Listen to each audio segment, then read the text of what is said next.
السلام عليكم. لا تنسوا الإعجاب بالفيديو والاشتراك في القناة تشجيعا لنا لنستمر بنشر المزيد إن شاء الله. بسم الله الرحمن الرحيم. معاكم قناة مطبخ لولي الأكلات البسيطة. هنعمل النهاردة السمك المشوي. احنا جبنا سمك شخورة زي ما انتوا شايفين كده. الكمية اللي انت عايزاه كيلو، كيلو ونص، 2 كيلو زي ما انت عايز. ودلوقتي هنعمل التمليح. معانا فلفل وشطة وجزراية، كزبرة خضراء وليمون وثوم. هنحط الحاجات دي كلها في الكبة.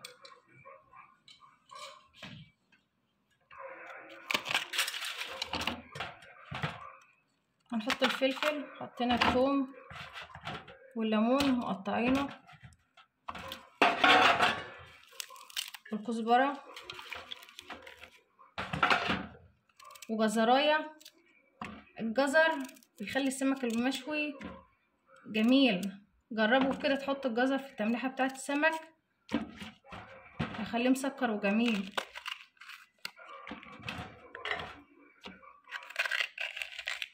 اللهم صل وسلم وبارك على سيدنا محمد خير خلق الله عليه افضل الصلاة والسلام. هنحط معلقة كمون كبيرة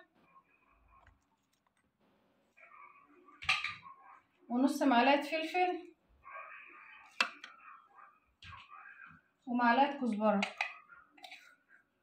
معلقة كزبرة كبيرة. وهنضرب المكونات دي كلها في الكبة مع بعض. ودي شكل التمليحة بعد ما ضربناه في الكب او شفشق الخلاط المتوفر عندي. ودلوقتي هننزل بمعلقتين خل، وهننزل بمقدار من المية،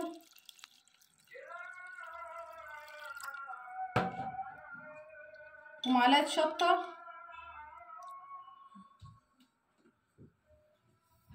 ومقدار بقى الملح تظبطيه تبع ما انت بقى عايزة الحدق بتاع السمك. بس لازم يكون ملح السمك زايد سنة بحيث اللي هو يبقى مفهوش زفارة وطعمه جميل. يعني انا بحب يكون ملحه زايد سنة. ونقلبها كويس كده، وكده تبقى التمليحة جاهزة معانا بعد ما نشوي السمك بقى في الفرن. الرحمن الرحيم. اللهم صل وسلم وزد وبارك على سيدنا محمد وعليه افضل الصلاة والسلام. دي السمك الشخورة بعد ما شويناه في الفرن. بسم الله ما شاء الله جميل زي ما انتوا شايفين كده، روعة، هيعجبكم روعة. ودلوقتي هننزل بالتمليحة على السمك، التمليحة اللي احنا عملناها. بسم الله الرحمن الرحيم. اللهم صل وسلم وزد وبارك على سيدنا محمد خير خلق الله عليه افضل الصلاة والسلام. السمكة دي جميلة هتعجبكم.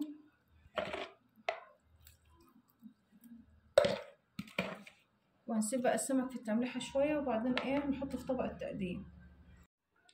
بسم الله الرحمن الرحيم. ودي شكل السمك زي ما انتم شايفين كده. بسم الله ما شاء الله. اللهم صل وسلم وزد وبارك على سيدنا محمد خير خلق الله.